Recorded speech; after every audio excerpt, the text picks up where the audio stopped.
ఎప్పుడైనా అలాగా ఎవ్వరూ పరిశుద్ధం కాదు.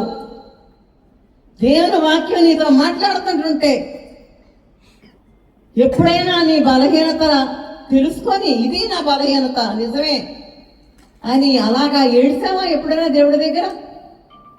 ఆవిడందే ఆ కొడుకు ఉద్యోగానికి ప్రయత్నం చేసేవాడండి హైదరాబాద్లో. ఈవిడ ప్రభుని నమ్ముకున్నారు.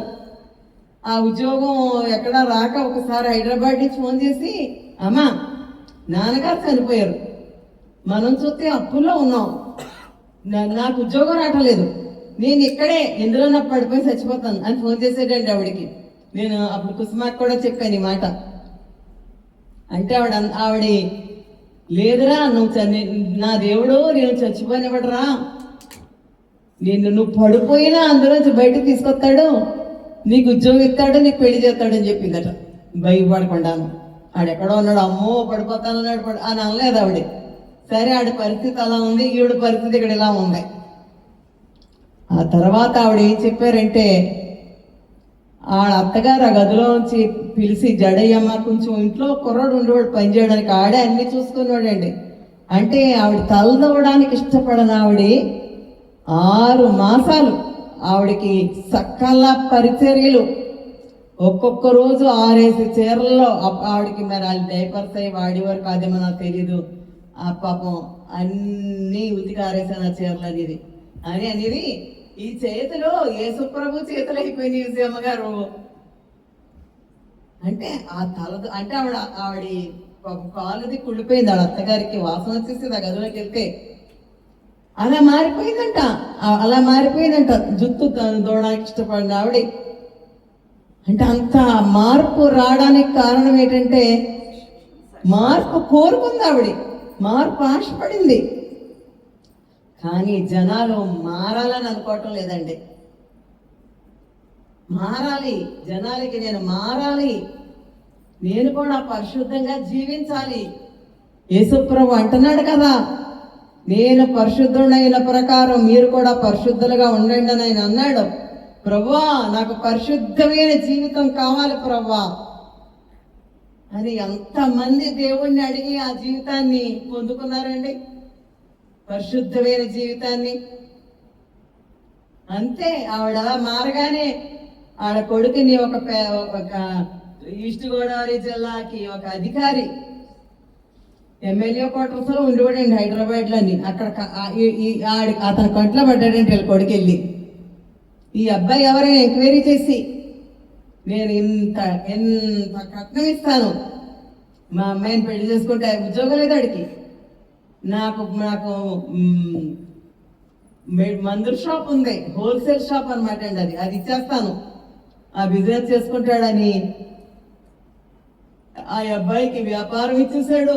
వాళ్ళ అమ్మాయిని ఇచ్చి పెళ్లి చేసి చాలా డబ్బు వాళ్ళకి అతని ద్వారా రావడం జరిగిందండి. ఆవిడంటనే చాలా మంది సమస్యలు తీరలేదు అనుకుంటారు, కానీ వాళ్ళ జీవితాల్లో సరిదిద్దుకోరు. నాకు కూడా పల్లెటూరు తీసుకెళ్తుంది దాన్ని ఆవిడ్ని అనేది. నేను ఆ విషయంలో సరిదిద్దుకున్నా, కానీ ఉద్యోగం లేని వాడిని ఎవరైనా చేసుకుంటారండి అని అడిగేదాళ్ళని. నా కొడుకుని ఆవిడ చేసుకొని బిజినెస్ ఇచ్చారు. ఇప్పటికీ ఆవిడ ఇక్కడ కాకినాడలోనే ఉండి ఆ కొడుకు కాకినాడలో ఉండి చూసుకుంటుంటే నేను అనుకుంటాను, ఈ పిల్లడు ఎక్కడికైనా వెళ్ళిపోతే వాళ్ళ అమ్మకి ఎంత కష్టమైపోనో. ఈ అబ్బాయి ఉద్యోగం మీద ఆ అబ్బాయే ఎక్కువ డబ్బు ఖర్చు పెడతాడు వాళ్ళ అమ్మకి. దేవునికి స్తోత్రం కలుగును గాక. అంచేత యేసుప్రభుని దేవుడుగా నమ్ముకుంటే సరిపోదు, బాప్తిసం పొందినా సరిపోదు, ప్రతి ఆదివారం చర్చికి వెళ్తానంటే సరిపోదు, కానీ ప్రతిరోజు దేవుణ్ణి అడగాల. ఏమని? ప్రభువా పరిశీలించి నా హృదయాన్ని తెలుసుకో, నా ఆలోచన తెలుసుకో. దావీదు భక్తుడు చేశాడు ఈ ప్రార్థన. అలా చేసుకుంటూ దేవుడితో మన సంబంధాన్ని కలిగి ఉండాలన్నమాట. అవ్వ ఆదాము ఎంత తప్పు చేశారండి, ఎంత తప్పు చేశారు. ఆ పండు తినొద్దంటే తిన్నారు, ఏమైంది? పనిష్మెంట్ వచ్చింది కదా వాళ్ళకి, తోసేసాడు కదా తోటలోంచి. అది రాయబడింది అక్కడ, ఇక్కడైతే రాయబడలేదు. కానీ మన జీవితాల్లో కూడా అంతే, వదిలేస్తాడు దేవుడు. ఆ వదిలేసిన దగ్గర నుంచి అక్కడి నుంచి అగచాట్లు ఆరంభం అవుతాయి అన్నమాట మనకి. అంచేత దేవుడితో మనం ఉన్నామా లేదా? ఒకవేళ ఏదైనా పొరపాటు జరిగిందనుకోండి, ఒక్కసారి మారిపోతామని నేను కూడా అంటలేదు కదా. అప్పుడు ఏం చేయాలా? మనల్ని మనం కనిపెట్టుకుంటా బ్రతికితే మన తప్పులు మనకు తెలుస్తాయండి. తప్పు చేయగానే తెలిసిపోతాయి. అప్పుడు ఏం చేయాలంటే, ప్రభా జారిపోయానయ్యా, ఈ విషయంలో నేను పడిపోయిన ప్రభా నన్ను క్షమించు, నన్ను క్షమించని దేవుడి సన్నిధిలో ప్రార్థన చేసుకుంటే దేవుడు మళ్ళీ క్షమిస్తాడు. మళ్ళీ ఆయనతో నీ సంబంధం కొనసాగే అవకాశం కలుగుద్ది. ఇది వ్యక్తిగతమైన సంబంధం అంటే.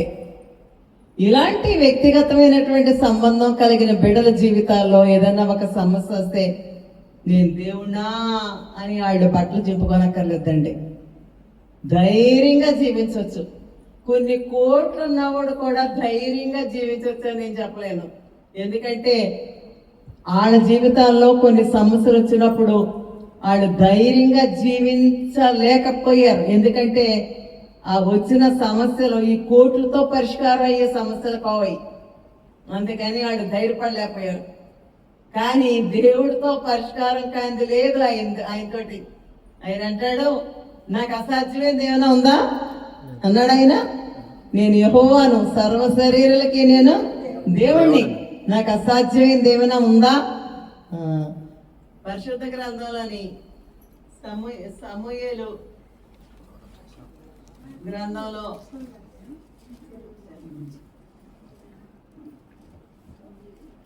గొలియాత్ అనే అతను ఇశ్రాయేలు దేశం మీదకి వస్తాడు. తెలుసు కదా మీకు అందరు, యశ్వరూపుడు ఉన్నాడు కదా ఇక్కడ అందరూ వస్తాడు. వచ్చినప్పుడు అతను చాలా ఆరుమూరల జానడు మనిషి అనమాట. ఎప్పుడైనా కుస్తీలు పడతారు చూడండి, అలాంటి అనమాట. అలాంటి వ్యక్తి ఇంకొకటి లేడు. చెప్పాలంటే ఒక రాక్షసులు లాంటాడు. అతను అంటున్నాడు, ఇశ్రాయేలీయుల్ని ఒక్కడే నాతో యుద్ధానికి రావాలి, మీరందరూ కాదు, ఒక్కడే రావాలి నాతో యుద్ధానికి. నేను గెలిస్తే మీరందరూ నాకు లొంగిపోవాలి. అంటే ఇశ్రాయేలీయులు రాజుతో సహా లొంగిపోవాలి. మీరు గెలిస్తే మేము నీకు లొంగిపోతామని 40 రోజుల నుంచి వాళ్ళని భయపెడతా వచ్చి, అంటే పాపం ఇశ్రాయేలీయులు ఆడితో యుద్ధం చెయ్యగలిగినటువంటి సమర్థత కలిగిన వాడు ఎవడ కూడా లేరు. దాని గురించి బైబిల్లో ఉంటది. 17వ అధ్యాయం 1వ సమూయేలు గ్రంథం 17వ అధ్యాయం 11వ వచనం. సౌలును ఇశ్రాయేలీయులందరూ ఫిలిష్తీని మాటలు వినినప్పుడు బహుభీతులైరి. ఆ మాటలు విన్నప్పుడట సౌలు రాజు, ఇశ్రాయేలు ప్రజలు కూడా అడిలిపోయారటండి ఆ మాటలకి. గొలియాతుతో యుద్ధం చేయగలిగినటువంటి సత్తా లేక వాళ్ళకి ఎవరికి, సౌలుకి గాని భయపడిపోయారంట. కానండి బాలుడైన దావీదంట. ఇప్పుడు నేను చదివాను కదా, సౌలును ఇశ్రాయేలీలో బహుభీతులయ్యారని. ఇశ్రాయేలీలు అంటే వాళ్ళందరూ క్రైస్తవులే, యెహోవా ప్రజలండి. వాళ్ళందరూ యెహోవా ప్రజలే. కానీ వాళ్ళు దేవుడితో కనెక్ట్ అయిన వాళ్ళు కారు. వాళ్ళు దేవుడితో, ఇప్పుడు అదే మీరు అది నేర్చుకోవాలని నా ఆశ. ఇప్పుడు వాళ్ళు దేవుడితో సంబంధం కలిగిన క్రైస్తవులు కారు. వాళ్ళకి యెహోవా తెలుసు, సౌలుకి తెలుసు యెహోవా. సౌలు ఒకసారి అంటాడు యోనాతానుతోని, యెహోవా జీవంతోడు, నేను ఆ దావీదుకి అపాయం నేను చంపను దావీదుని, యెహోవా జీవంతోడు అంటాడు యోనాతానుతోని. యెహోవాని ఎరిగిన ప్రజలే ఇశ్రాయేలీలు, కానీ కలిగిన ప్రజల కారు. అంటే మొత్తం ఇశ్రాయేలీలు అందరూ ఆ స్థితిలోనే ఉన్నారు. దావీదు ఒక్కడే దేవుడితో కనెక్ట్ అయ్యి ఉన్నాడు. దేవునికి స్తోత్రం కలుగును గాక. ఈనాడు క్రైస్తవులు అలాగే ఉన్నారు. ఈ ఇశ్రాయేలీలు ఎలా ఉన్నారో అలాగే ఈనాడు అనేక మంది క్రైస్తవులు. ఒక్కోసారి అనుకుంటాను, అప్పుడు కూడా ఇశ్రాయేలీలు 6 లక్షల మంది కదా బయలుదేరారు. దేవుడు ఎన్ని అద్భుతాలు చేయించాడు కదా అతని ద్వారా, మోషే ద్వారా. ఏమి దేవుడితో సంబంధం పెట్టుకున్నారు వాళ్ళు? దారి పొడవుకి కూడా 40 సంవత్సరాలు ఏదో దేవుడిని అడగడం, దేవుడు కొంచెం ఆలస్యం చేస్తే మోషే మీద ఇసుక్కోవడం, దేవుడి మీద గొనుక్కోవడం, మోషే మీద గొనుక్కోవడం. ఏదైనా జరిగితే దేవుడికి స్తోత్రం అంటాం, మళ్ళీ జరగబోతే అసలు ఎందుకు తెచ్చావు మమ్మల్ని ఇక్కడికి? అక్కడ సమాధులు లేవని తీసుకొచ్చావు ఇక్కడికి ఐగుప్తులో అని అని అక్కడ సమాధి అయిపోయాడు. అవునా? పాలు తేనెలు ప్రవహించు దేశం తీసుకెళ్ళి వీళ్ళని ఎంతో మంచిగా చూద్దాం అనుకున్నాడు దేవుడు. వాళ్ళని ప్రవేశించలేకపోయారు వాళ్ళు. అలాగా కారణం ఏంటంటే వాళ్ళెవ్వరూ కూడా దేవుడితో సంబంధం పెట్టుకోలేదు. దేవుడు చేసిన మేళ్ళు అనుభవిస్తూ బ్రతికారంతే తప్ప వాళ్ళ బ్రతుకుల్లో మార్పు లేదు. ఇశ్రాయేలీల్లో మార్పు లేదు. అంచేతే వాళ్ళు కానాను చేరలేకపోయారు. మనమన్నంతే, మనం యాత్రలో ఉన్నాం. వాళ్ళు 40 సంవత్సరాలు ఎలాగ యాత్రలో ఉన్నారో ఇక్కడ కూడా మనం యాత్రలో ఉన్నాం. దేవుడు మనల్ని కూడా కొన్ని పరిస్థితుల ద్వారా ఆయన మీద ఆనుకోనిలాగా, ఆయన మీద విశ్వాసం ఉంచేవారిగా ఉండాలి. ఆయన యందు భయభక్తులు కలిగి జీవించి ఉండేవారిలాగా మనల్ని మార్చుకుంటూ పరమకానాన్ని తీసుకెళ్ళాలి. అది దేవుడి యొక్క ప్రణాళిక. ఆ సిద్ధపాటులో ఉన్నామా? ఆ పరమకానాను చేరేటటువంటి ఆ ప్రయాణంలో ఉన్నామనే గ్రహింపు కలిగి ఉంటున్నామా? లేకపోతే ఈ భూ సంబంధమైన వాటి మీదే మనసు పెట్టేసుకొని బ్రతుకుతున్నామా? ఈ భూ సంబంధమైన తాపత్రయంలోనే బ్రతుకుతున్నావా? యేసుప్రభు చెప్తున్నాడు, ఆ గడి అయినను ఆ దినమైనను మీకు తెలీదు. అంచేత మీరేం చేయాలా? సిద్ధంగా ఉండండి అన్నాడు. ఈ రాత్రి ఒకవేళ యేసుప్రభు రాకడైతే, ఈ రాత్రి అయితే కాదని చెప్పగలమా? నాకేం పర్లేదు, నేను ఎత్తబడిపోతాను అని చెప్పలేని పరిస్థితిలో ఉంటే ఇంతకాలం నువ్వు దేవుడిని నమ్మి ఏం ప్రయోజనం నీకు?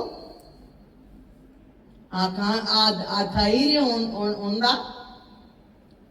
ఈయన అంటున్నాడు, ఈయన చూడండి, దేవుని హృదయానుసారుడు దావీదు. బాలుడు నువ్వు.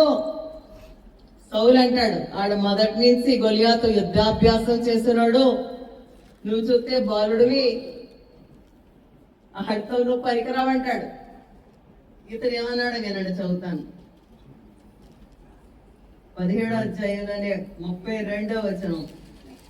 ఈ ఫిలిష్తీని బట్టి ఎవరి మనస్సును కృంగ నిమిత్తం లేదు. నీ దాసుడైన నేను వానితో పోట్లాడుదనని దావీదు సౌలుతో అనగా, సౌలు ఈ ఫిలిష్తీని ఎదుర్కొని వారితో పోట్లాడటకు నీకు బలము చాలదు, నీవు బోరుడవు, వాడు బాల్యం నుండి యుద్ధాభ్యాసం చేసిన వాడని దావీదుతో అనెను.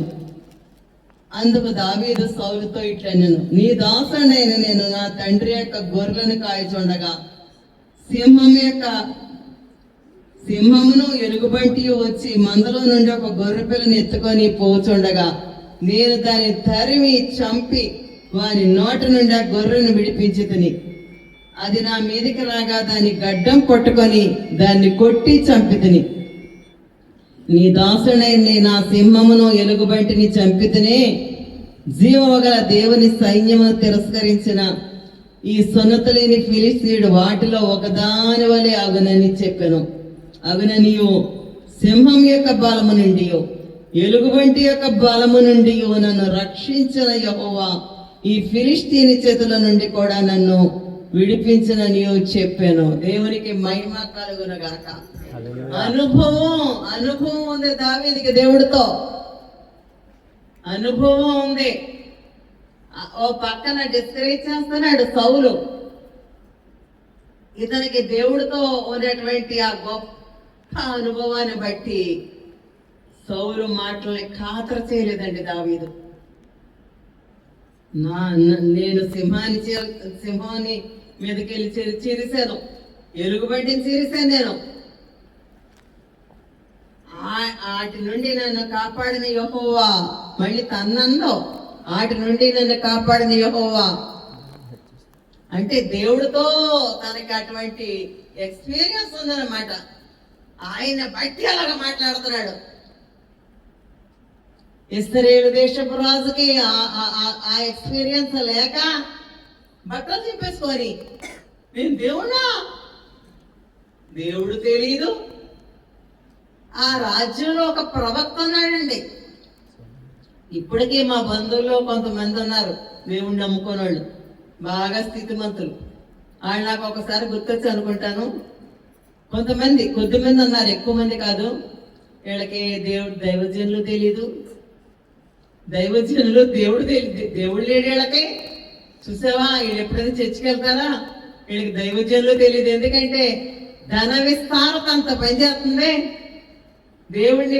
అందుకనే దేవుడు అన్నాడు, పేదలైన మీరు ధన్యులు, పరలోక రాజ్యం అంటాడు దేవుడు.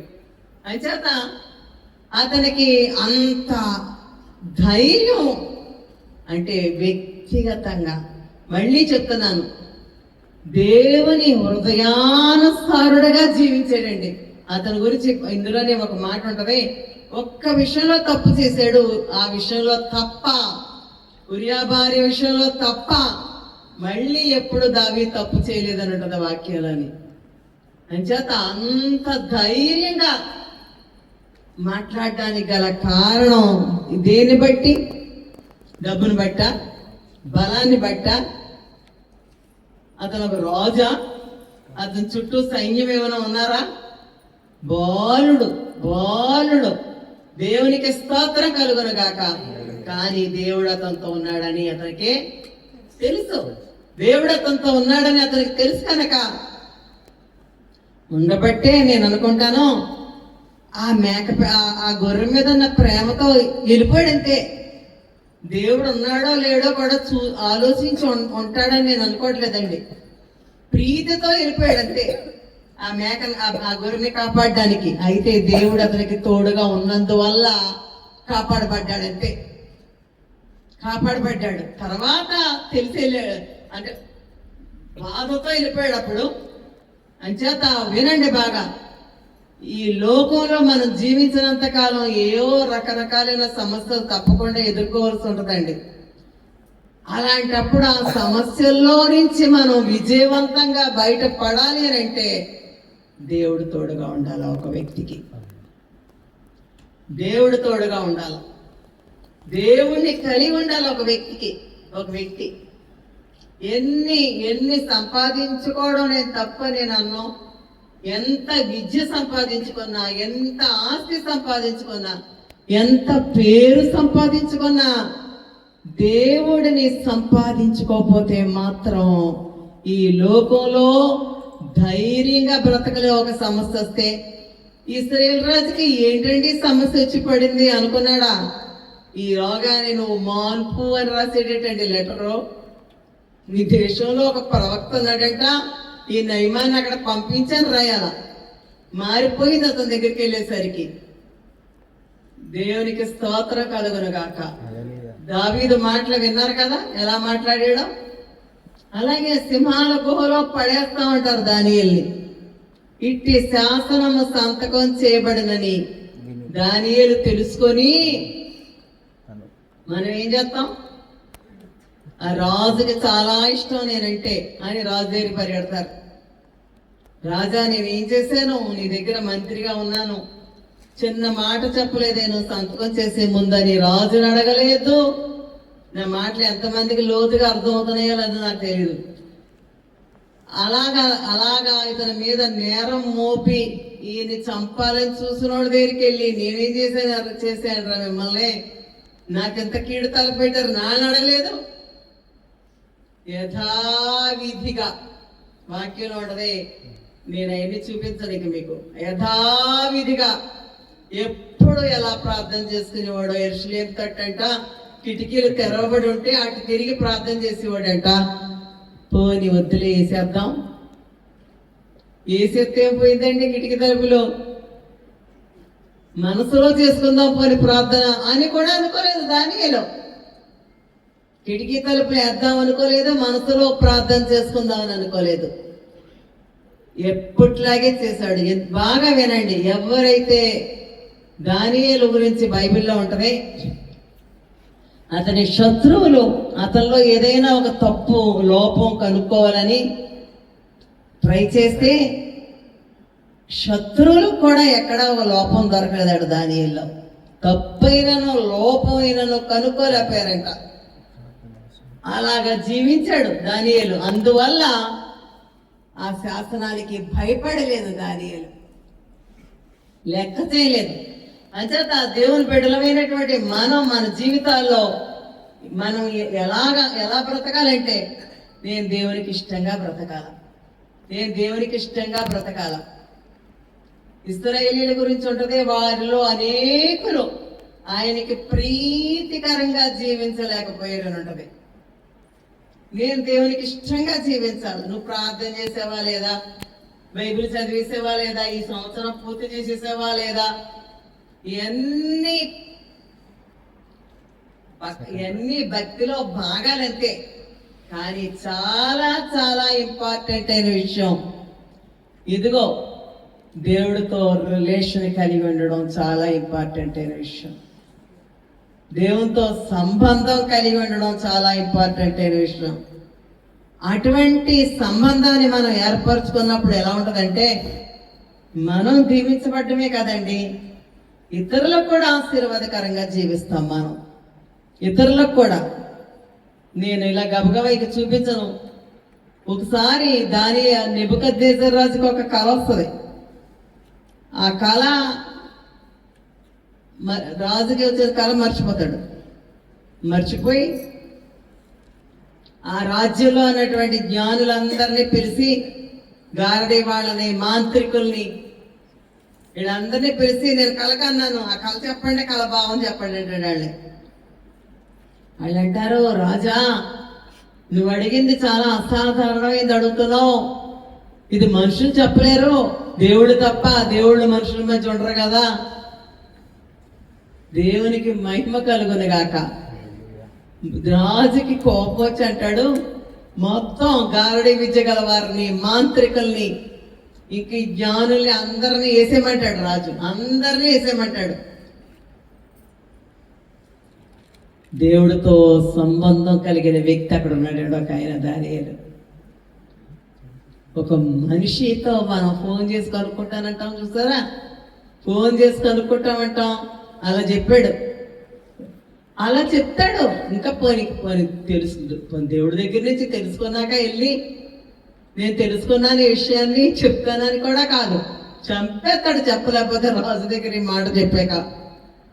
నేను చెప్తాను నీకు అంటాడు. దానివల్ల దేవుడిని అడుగుతాడు, దేవుడు అతనికి తెలియపరుస్తాడు, చెప్తాడు. తాను కాపాడబడ్డమే కాకుండా తక్కిన జ్ఞానులందరినీ కూడా కాపాడతాడు. దేవునికి స్తోత్రం కలుగును గాక. అంచేత ఈ క్రైస్తవ జీవితంలో చాలా మంది, ఎందుకంటే నేను చిన్నప్పటి నుంచి సేవ చేస్తున్నాను, నేను వింటున్న సాక్ష్యాలు ఏంటంటే, దేవుడు మాకు ఈ మేలు చేశాడు, దేవుడు మాకు ఈ మేలు చేశాడు అన్న సాక్ష్యాలే ఎక్కువ శాతం నేను వినడం జరిగిందండి. కానీ మనం ఎటువంటి సాక్ష్యాన్ని కలిగి ఉండాలంటే, దేవుడు నా బ్రతుకు, కొంతమంది నేను మారాను, మారు మనసు పొందాను అని అంటారు, కానీ ఇంకా చాలా విషయాల్లో మారవలసి వాళ్ళ జీవితాల్లో ఉంటున్నాయి. ప్రకటనలో అంటాడు ఏమనంటే చాలా విషయాల్లో పొగుడుతాడు, అయినను నీ మీద నేను తప్పు ఒకటి మోపవలసినది అని అంటాడు. అలాగే ధనవంతుడితో కూడా అంటాడు దేవుడు, ప్రభువా నేను చిన్న బాల్యం నుండి నీ ఆజ్ఞలన్నీ నేను పాటించేస్తున్నానంటే దేవుడు అంటాడు నీకొకటి కొదువుగా ఉంది. అలాగా మన జీవితాలు అలా ఉన్నాయా? ఇంకా ఏమైనా కొదువులు ఉన్నాయా మనలో? లేదంటే ఇలాగా దానియేలులాగా దేవుని హృదయానుసారుడిగా జీవించిన దావీదులాగా అటువంటి అనుభవాన్ని కలిగి ఉన్నామా మనం? అటువంటి సాక్ష్యం ఉందా మనకి? కొంతమంది బాగా ప్రసంగాలు చేసిన వ్యక్తిగత సాక్ష్యాలు సరిగ్గా లేనప్పుడు వాళ్ళ బిడ్డలో దేవుళ్ళు లేకపోవడం నేను చూస్తుంటానండి. అప్పుడు నాకు అనిపించింది, వాక్యం బాగా చెబితే అది ప్రజలకు ఉపయోగపడుతుంది, జీవిస్తే వాళ్ళ కుటుంబానికి ఉపయోగపడుతుంది. నేను చెప్తే మీరు వింటారు, నేను జీవిస్తే నా బిడ్డలు జీవిస్తారు, ఫాలో అవుతారు. నోవాహుని ఫాలో అయ్యారు. మొత్తం తరవంతా చెడిపోయిందండి, తరవంతా పాడైపోయింది. కానీ ఆయన భార్య ఆయన మాట ఆలకించింది, ఆయన కొడుకులు ఆయన మాట ఆలకించారు, ఆయన అల్లుళ్ళు ఆయన మాట. లోతు కూడా అడుగుతాడు అల్లుడి దగ్గరికి వెళ్ళి, రెండరా అంటే ఎగతాళి చేయవాని వాళ్ళ కనపడ్డాడంట. ఎందుకంటే లోతు నీతిమంతుడే కానీ దేవుడితో కనెక్ట్ అయ్యి లేడు, దేవునితో సంబంధంలో లేడు. ఉంటే ఓ లోతు సొదొమ గొమొర్రాలు కాలిపోతున్నాయి అని ముందే ఎలా చెప్తాడు దేవుడు? వాక్యంలో అంటాడు ఇర్మీయాలో, విందురని నేను ఎవరితో మాట్లాడుదును? దేవుని స్వరాన్ని వింటలేదు, మైకులో శబ్దాన్ని వింటున్నారండి ప్రజలు. విందురని నేను ఎవరితో మాట్లాడినా? నోవహు కాలంలో ఒకే ఒక వ్యక్తి దేవునితో సంబంధం కలిగి దేవునితో కూర్చుంటున్నాడు. అందుకని చెప్పగలిగాడు, ఇంగో ఇలా చేయబోతున్నాను, యావత్ ప్రపంచాన్ని ముంచేబోతున్నాను అని చేత నువ్వు వాడు చేసుకుని అందులోకి వెళ్ళిపోండి అని చెప్పాడు. ఏ లోతుకి అలా ఎందుకు చెప్పపోవాలా దేవుడు? అసలు లోతుకి చెప్పాడా? లోతుకి ఎందుకు చెప్తాడు? గమిని దగ్గర కూర్చుంటాడు లోతు, కబుర్లు ఆడుకుంటూ ఏ వ్యాపారాలు పెట్టుకున్నాడో వాళ్ళతో నాకు తెలీదు. ఆఖరికి ఆ కుటుంబం ఎలా ముగిసిపోయిందో, వాళ్ళ సాక్ష్యం ఎంత విచారకరంగా ముగిసిందో తెలుసు కదా. అంచేత వ్యక్తిగతంగా రోజు మన సంబంధాన్ని కాపాడుకోవాలండి. ముఖ్యంగా దేవుడిని అడగాల, ప్రభువా నీ చిత్తంలో బ్రతకడం నాకు నేర్పు నాయనా, నీ చిత్తానుసారంగా జీవించడం నాకు నేర్పు, వాక్యానుసారంగా జీవించడం నాకు నేర్పు, పరిశుద్ధమైన జీవితం నాకు యేసుక్రీస్తుకున్న మనసు మీరును కలిగి ఉండుడని అంటున్నావు. అయ్యా నాకు నీ మనసు అలా ప్రార్థన చేసుకోగలిగితేనండి మన జీవితంలో ఈ లోకంలో బ్రతికినంత కాలం దావీదు ఎంత ధైర్యంగా బ్రతికాడో, దానియేలు ఎంత ధైర్యంగా బ్రతికాడో, అలాగా మనం కూడా బ్రతకగలుగుతాం. ఇతరులకి ఆశీర్వాదకరంగా ఉండగలుగుతాం, దీవెనకరంగా ఉండగలుగుతాం. ఒక పెద్ద సమస్య వచ్చి పడింది ఎస్తేరుకి. ఏం చేసింది? అయ్యి బాబోయ్, మొదటికే వచ్చి చెప్తాడు, ఎల్లు రాజుతో మాట్లాడమంటాడు. అమ్మో, రాజు దగ్గరికి వెళ్తే దండం చాపకపోతే మరణదండనే అంటది. అంటే ఒప్పుకోడు. నువ్వు కానీ ఈ విషయంలో మాట్లాడకపోతే నువ్వు నీ ఇంటి వారు నశించిపోతారంటే మనం అంటాం, నేను చెప్పింది నీకు అర్థం లేదా అని తలపడతాం, గొడవ పెట్టుకుంటాం. మంచి స్థాయిలో ఉంది. ఏం చేసిందంటే, మీరందరూ నా కోసం ప్రార్థన చేయండి, నేను నా చెలికెత్తులో ప్రార్థన చేస్తాం. ప్రార్థన చేసుకుంటే ఆ ప్రాబ్లం సాల్వ్ అవుతుంది అని మనుషులు అలా లేరు. మనుషులతోనే గొడవలు పెట్టేసుకుంటున్నారండి, తలపడిపోతున్నారు. కుటుంబాల్లోనే గొడవ పెట్టుకో చేస్తారు మరుదుగైతోటి, అలా పెట్టుకోలేదు. తప్పకుండా మనమైతే రాణి స్థానంలో ఉన్నప్పుడు నీకు చెప్పింది అర్థం కావట్లేదా అని పెట్టుకుంటాం. అలా అనకుండా ప్రార్థన చెయ్యండి. నేను నా చెలికెత్తులు ప్రార్థన చేస్తామని ప్రార్థన చేస్తే దేవుడు ఆ పరిస్థితుల్లోకి దిగొచ్చి రాజు దండం చాపేలా చేశాడు. రాజశాసనాలు రద్దయిపోయేలాగా చేశాడు. ఆ యొక్క దేశంలో అద్భుతం చూసి అనేకులట యూదుల మతాన్ని అవలంబించారట. దేవునికి స్తోత్రం. ఐస్తేర్ వల్ల ఈనాడు మరి మన సాక్ష్యం ఎలా ఉంది? నేను ముగిస్తున్నాను. మా కుటుంబంలో ఒక సాక్ష్యం చెప్పి నేను మా పిల్లలకి ఇలాగే నేర్పానండి. నాకు 3 పిల్లలు.